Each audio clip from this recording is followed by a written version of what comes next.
I paid $2,500 a month for my sister's rent, and she called me a jerk and cut me off. I stopped paying, and what happened next will shock her forever. Hey everyone, before we dive in, I have a quick favor to ask. If you enjoy content like this, please hit the subscribe button. It's free, supports the channel, and ensures you never miss out on amazing videos. Alright, let's get started. The crisp New York air wasn't enough to cool the fire burning in my chest. My sister, the one who called me crying every month, begging me to pay her rent because she couldn't even afford food, was living the high life. I clenched my jaw. This time, she was going to pay. The cold night air of New York had a sharp edge that cut to the bone. I crossed Fifth Avenue with quick strides, my heart pounding. I couldn't shake the unease that had haunted me all day, that nagging voice whispering that something was wrong. For the past 3 years, I had been religiously paying my younger sister Emily's rent, $2,500 a month, a sum I managed to cover with effort, convincing myself I did it for family, for responsibility, for love. I have no money for food, Alex. I can barely pay the electric bill. If I move, I'll be in danger. You're my only support. Her pleas echoed in my mind as I climbed the stairs of her elegant building. I stopped in front of the door, took a deep breath, and rang the doorbell. Silence. I frowned. Tried again. Nothing. A strange sense of dread settled in my stomach. I pulled out my own set of keys, another favor Emily had asked for when she moved in, and unlocked the door. What I saw froze me in place.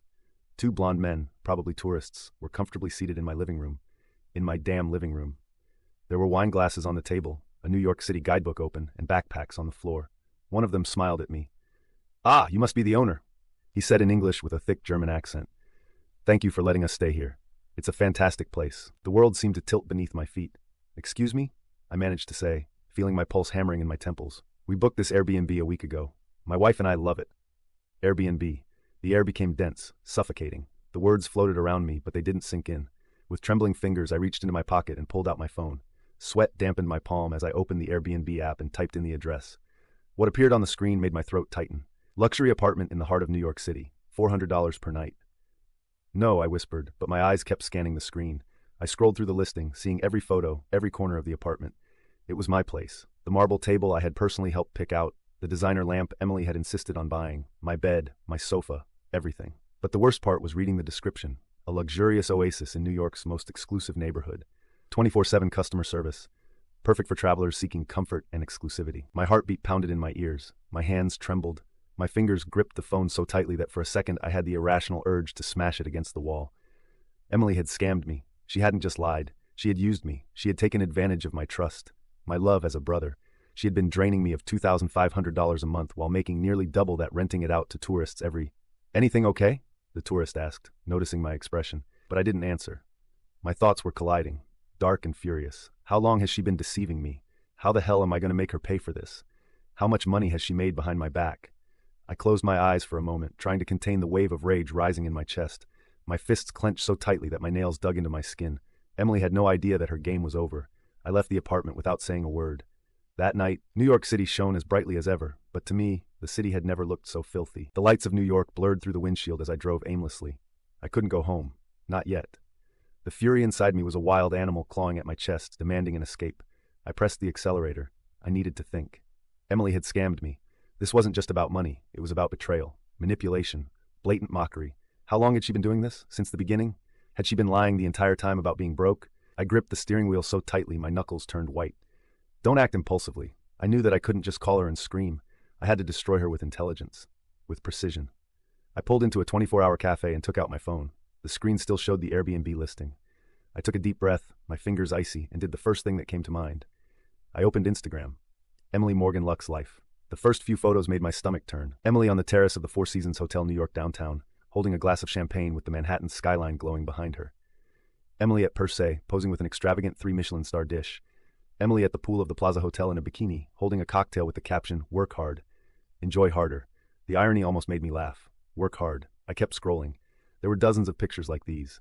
Emily in designer clothes. Emily with luxury luggage at the airport. Emily dining at the most exclusive spots in New York City. Every single post was a slap in the face. How many of these luxuries did she steal from me? Bile rose in my throat. But the worst came when I opened her story highlights and saw a folder titled My Sweet Home. I clicked. The first video showed the apartment I paid for, but it wasn't a home. It was a luxury showroom for tourists. Emily recorded the living room, the kitchen, the view from the balcony. I worked so hard to get this place, but it was worth it, her voiceover said sweetly. The next video showed a foreign couple smiling at the camera. "Welcome to New York, guys. Hope you enjoy your stay in my apartment." The phone almost slipped from my hands. "Oh my God, Emily," I muttered, feeling my blood boil. I shut my eyes and took a deep breath. This wasn't just a lie anymore. This was a direct insult, a spit in the face. "Alexander, where are you?" 3 dots appeared on the screen. Then a message. "Emily, at home." I bit my tongue. At home. A lie. I checked the time. 12:23 a.m. I reopened the Airbnb app. My apartment's listing was still up. Status, booked until Saturday. Emily wasn't home.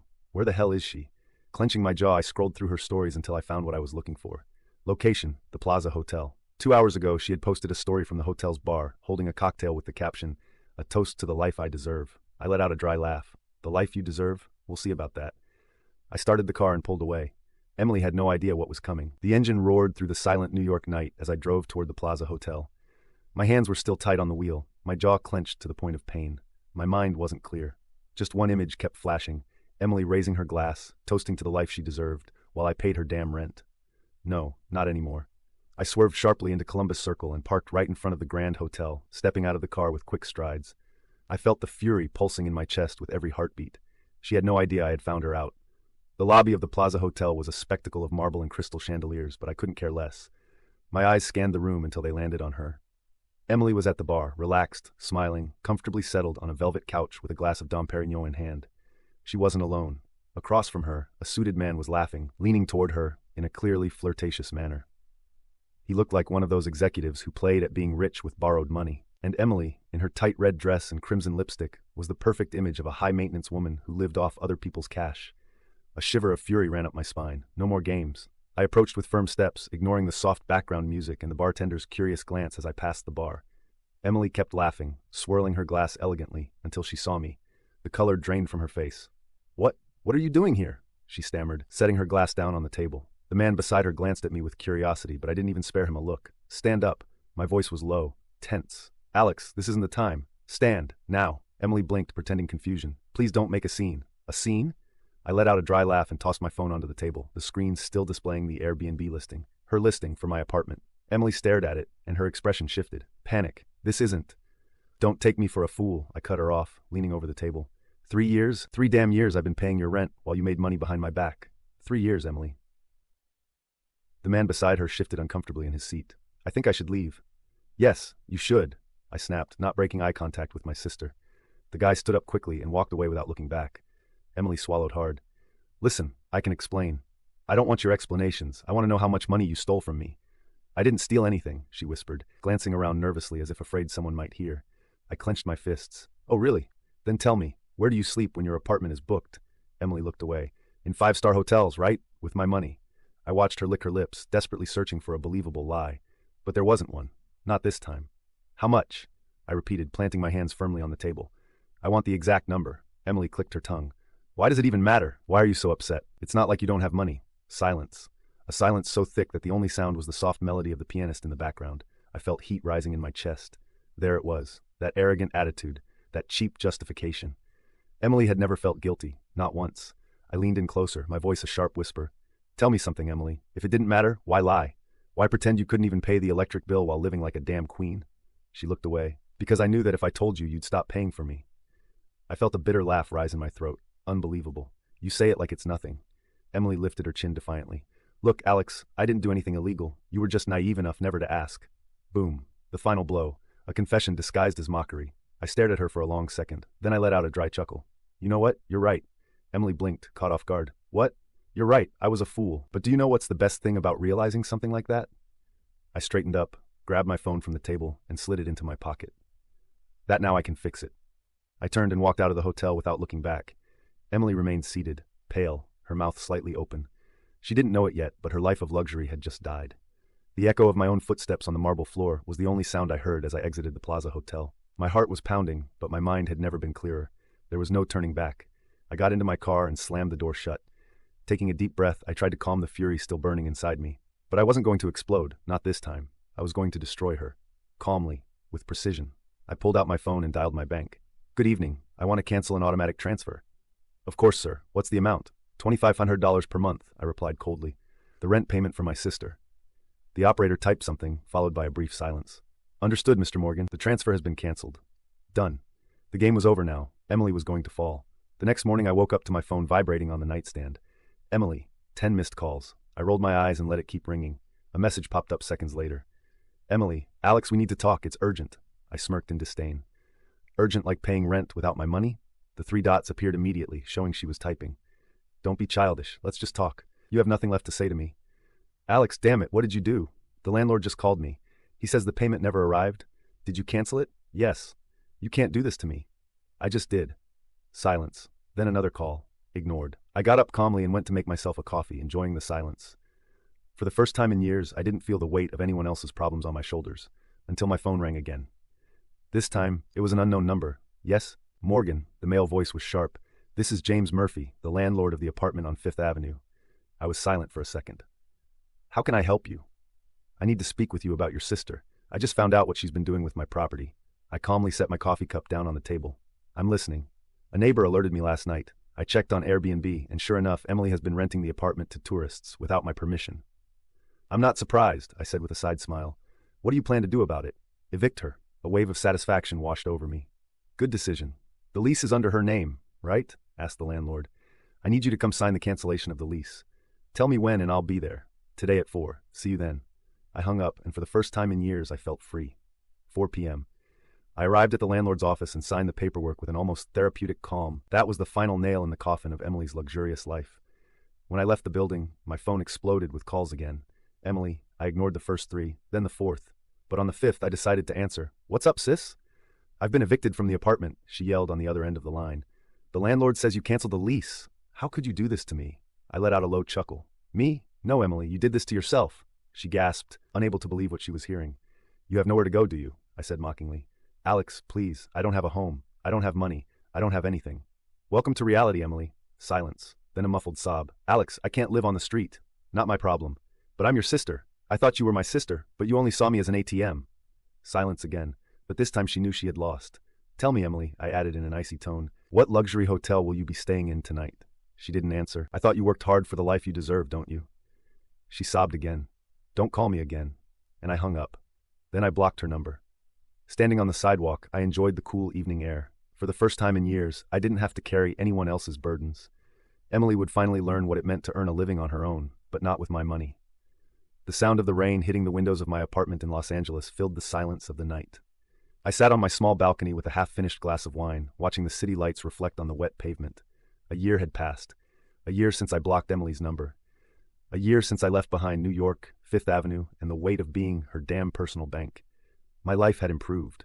That was a fact. I no longer had to calculate if I could afford a small indulgence without my bank account suffering.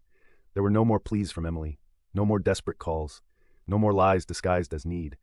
And yet something inside me still wasn't at peace. That something took shape when, just an hour ago, I received an unexpected message. Unknown number. Alex, please. I need to talk to you. It's important. I stared at the screen for several long minutes, feeling a pressure in my chest I hadn't felt in months. I knew it was her, but I didn't reply. Couldn't. Still, the message remained there, glowing on the screen, refusing to be ignored. Did I really want to ignore it? 3 hours ago, the night in Los Angeles had been calm, until an unknown number appeared on my phone screen. Instinct kicked in. I knew immediately. I didn't respond, but the phone rang again and again. By the 4th ring, I picked up in frustration and slid my finger to answer. What do you want? Silence, then a nervous breath. Alex. Her voice sounded more fragile than I remembered. Don't hang up, please. I clenched my jaw. My first instinct was to hang up, block her, move on with my life. But something in her tone stopped me. For the first time in years, Emily didn't sound smug. She didn't sound like the woman who thought she was untouchable. She sounded broken. We have nothing to talk about. Yes, we do, she exhaled in a whisper. We've had it all this time, but you never wanted to listen to me. I let out a dry chuckle. Listen to you? After you stole from me? After you lied to my face for years? I know. That simple phrase threw me off. You know? I repeated, frowning. Yes, and I'm sorry. Silence. I rested my elbow on the table, massaging the bridge of my nose. What was I supposed to do with that? Emily, I don't care. I'm in New York, in a horrible hostel, in the Bronx. I closed my eyes. Not my problem. I know. Again that I know, but not in a mocking tone, not in a manipulative tone, not in the tone I'd come to know. I just wanted to tell you. A chill crawled down my neck. Right about what? About everything. Silence. She took a deep breath. When you let me fall, I thought you'd cave, that you'd come back. I didn't say anything, but you didn't. The wind slammed against my balcony, and I realized I didn't know how to do anything without you. She ran her tongue across her tense lips. I discovered what it really means to be alone, Alex. Not having money, not having real friends, not having anywhere to go. I squeezed my eyes shut tightly. This was what I had always wanted, right? For her to understand, for her to pay for what she did. But then, why did my chest feel so heavy? I didn't call you to ask for money. I didn't call you to get me out of here. I swallowed hard. Then what for? To ask you if there's a chance you'll forgive me. A knot tightened in my throat. I don't know. Tell me when you know. And she hung up. Now on the balcony, the message still glowed on the screen. Alex, please, I need to talk to you. It's important. I closed my eyes. It had been a year since I got my life back, since I stopped being my sister's puppet. And yet tonight, sitting under the rain with a half-finished glass of wine, I realized that my story wasn't over. I didn't know what to do. Did Emily deserve a second chance? Or can some betrayals simply never be forgiven? I took a deep breath and slid my finger across the screen. I didn't reply, but I didn't delete the message either. I looked at the reflection of the city lights in my glass and asked myself the question I couldn't answer. What would you do?